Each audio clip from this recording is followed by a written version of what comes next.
Hello সকলো ৰাইজক নমস্কাৰ। ড্ৰাইভাৰৰ লাইফটো চাওক কেনেকা।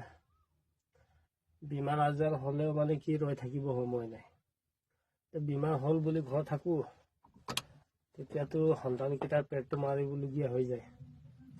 টকা পইচা নাই, খেতি পথাৰ নাই, ধনী নাই, টকা নাই। সেইটো কাৰণে যিমানে বেমাৰ হওক ঔষধ পাতি লগত লৈ ঘূৰিব লাগিব।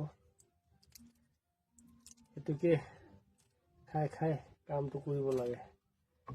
কি কৰিম, নিজৰ কপালত যিটো আছে সেইটো ভুকিবই লাগিব। আৰু মানুহে কয় ড্ৰাইভাৰ বোলে চাকাটো ঘূৰিলে বহুত টকা। নহয়, কষ্ট কৰিব লাগিব। কষ্ট কৰিলে 2 পইচা এটা আহে। সেইটো কাৰণে ড্ৰাইভাৰৰ দায়িত্বটো বহুত। সকলো বস্তু বচাই মেলি চলাব লাগে। হ'লেও কেতিয়াবা ইমান ডাঙৰ গাড়ী নহয়, ভুল হৈ যায় আমাৰ।